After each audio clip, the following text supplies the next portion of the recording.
G'day mates. In today's video, I want to kick off talking about this ridiculous new POI that just showed up on the map. If you have not seen it, it is one of the strongest POIs we have ever seen in the game, and it has been added a few days out from FNCS semifinals. Of course, we have so many pros trying to claim this, like Benjy, Fishy, and Mr. Savage, and this could be their saving grace. They've been having an interesting season due to not really having a drop spot. Now they have one, but of course, they're not going to get it for free. So I want to talk about all the teams that are going to be dropping here in the different regions and how I think it's going to shake up FNCS this weekend. We also had the update to the cannons in competitive, so I'll talk about how the cannons have now been nerfed, and we had the leak today that we have had a competitive no build playlist added to the game. It just hasn't been turned on yet. So there's a lot to talk about. Let's just jump into it.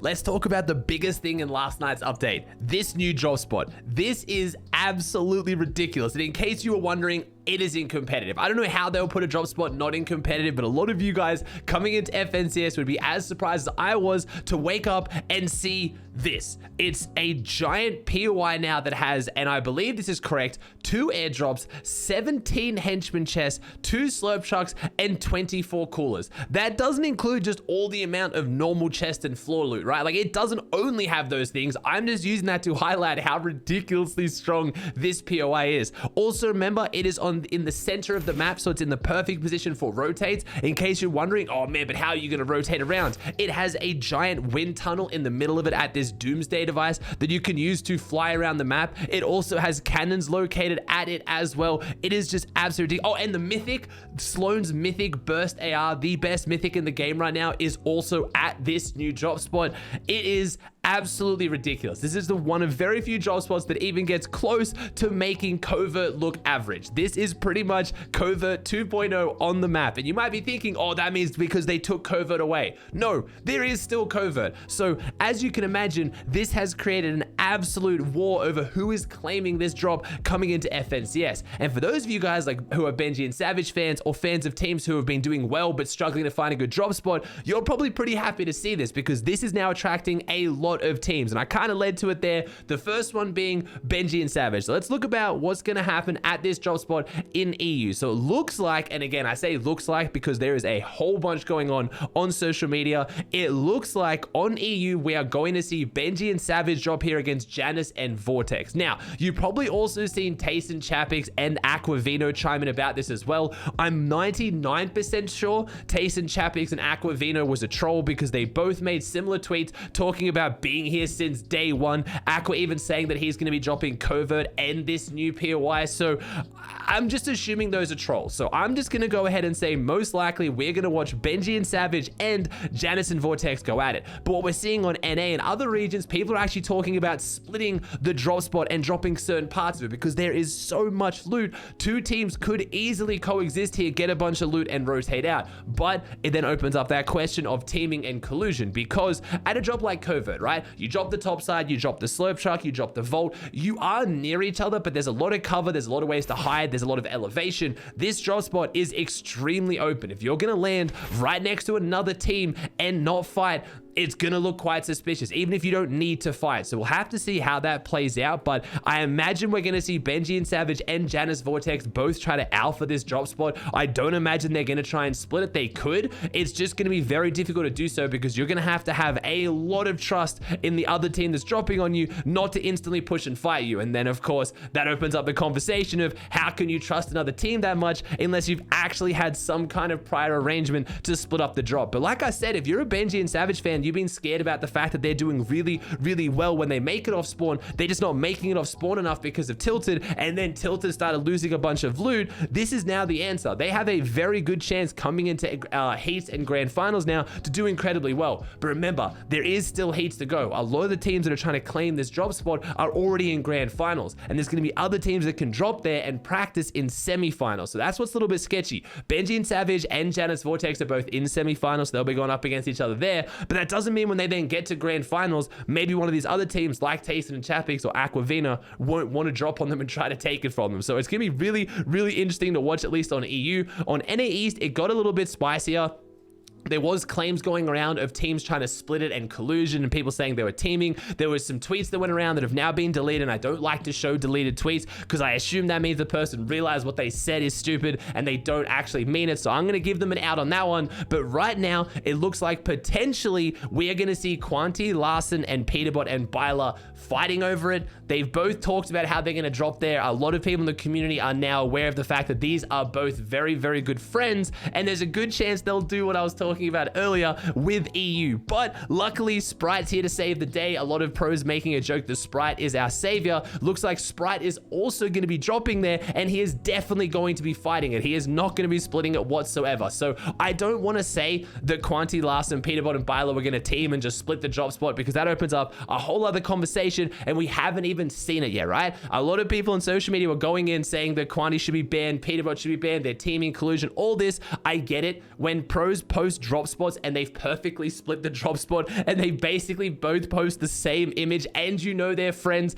it's not a good look. I get it. It is not a good look, but they haven't done anything wrong. You can't just say they should get banned for a tweet, okay? If we see in semifinals and grand finals, they're all both dropping there, they're splitting it, they have absolutely no desire to fight each other, not even shooting a single bullet, then the community can go crazy and figure out whether they want them banned or not. But for now, let's just see how it's going to play out. But that means we have 3 teams potentially going there on NA and 2 teams going there on EU. It is an absolutely ridiculous drop spot. If you guys are looking for a drop spot right now for Cash Cups or maybe FNCS or Arena, it is a very, very fun drop spot as well. I don't really know what's going to happen to it in the future. This is now going to be the center of a lot of the storyline coming up. A lot of people now thinking this means we could be getting an event at the end of the season. It's going to do some crazy thing where it's going to explode things. That it's a war, right? We now have a doomsday POI, which is a giant, I don't even know what you want to call this. Looks like a laser beam from the sky, and chances are it's probably going to wreak some destruction. So we don't even know whether this drop spot's going to be like this in grand finals. What happens if next week after semifinals, half of it is exploded and it's a giant crater? We literally do not know, and it looks like Epic has broken their streak of trying to avoid making giant changes before tournaments. It looks like we're back to the old days of very, very big updates and big changes right ahead of massive tournaments. And while some people are upset by that, which I totally understand, there's a huge portion of the player base, competitive included, who are starting to get a little bit bored of the current map. We have the blimps around the map. That was one of the main additions this season, some of the only additions this season to the map. And then the changes throughout the season is them just falling out of the sky. There hasn't really been that much loot added. We've only really had loot taken away. So I'm not actually completely against this, as crazy as it is. And it kind of goes with what a lot of people are saying coming into next season being summer season. A lot of people starting to think that while competitive needs to remain competitive, there needs to be a bit more fun. Right now, the game is feeling a bit stale. It's feeling a little bit boring. And I mean, some of our best memories are tournaments, hilarious tournaments where there's been ridiculous updates right before them. It might be annoying for the pros, but I'm even more excited to watch semifinals this weekend. That's all I'm going to say. The new POI wasn't the only major change to competitive ahead of FNCS semifinals this weekend. We also had the announcement from Hypex that the primary fire of siege cannons has been disabled only in competitive playlists, but you can still launch yourself with the alternate fire feature. And I think this is actually a really good change. We talked early on in some of my videos about how the cannon was looking a little bit busted, just having an infinite amount of ammo, being able to mark so you can hit your precise shot every single time, doing 200 damage, instantly killing someone at any health if you hit a direct shot. And we talked about ways to balance this, and honestly, as players have gotten more aware of the cannons and you can just kill them with half a clip of a burst rifle, it hasn't been as big of an issue. But I still think this is a pretty good change. I get it, and the main reason why I love the cannons, especially for competitive, is being able to launch yourself around the map for mobility, or going for that really hyper aggressive play of launching yourself in the box, because that's high risk, high reward. You can launch yourself in, do crazy damage and hit a one pump, but you also open yourself up to be eliminated. You fly in, you can get shot in the sky. As soon as you fly in the box, you might miss them and they can one pump you. There is actually that risk to reward, where shooting the cannon was absolutely no risk. You literally was all reward. You could either 200 them or hit them for 100, farm surge, or knock them off a mountain. But if you missed,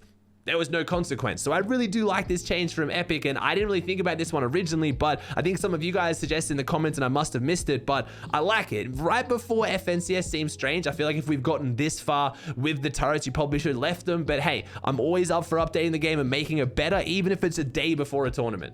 Last up, and this is a big one, but it's not really new news. I'm not really sure. So we had Sheena tweet out, Epic added a new playlist called No Build Competitive. And this was same as the leaks that talked about No Build having an arena mode. And maybe this is just that. A lot of us assumed that leak wasn't true and it never actually happened because we haven't seen a No Build arena. But this further reinforces that maybe next season we'll get a competitive No Build game mode. This was obviously met with mixed responses, as no building stuff always is. My opinion is we're coming into summer, the player base is going to be going crazy. If enough people want to play no build competitive or a no build arena game mode, then I see absolutely no harm in putting in the game for the competitive audience. It really should not affect competitive at all. If people are going to enjoy a no build competitive, I doubt they're going to be the people who are grinding arena, or whether we get late game arena back or even tournaments or FNCS. It's for a completely different player base. And if that's going to progress those players who have come back to the game or really started enjoying it with the no build for the new season, and it's going to keep them around playing the game, buying skins, then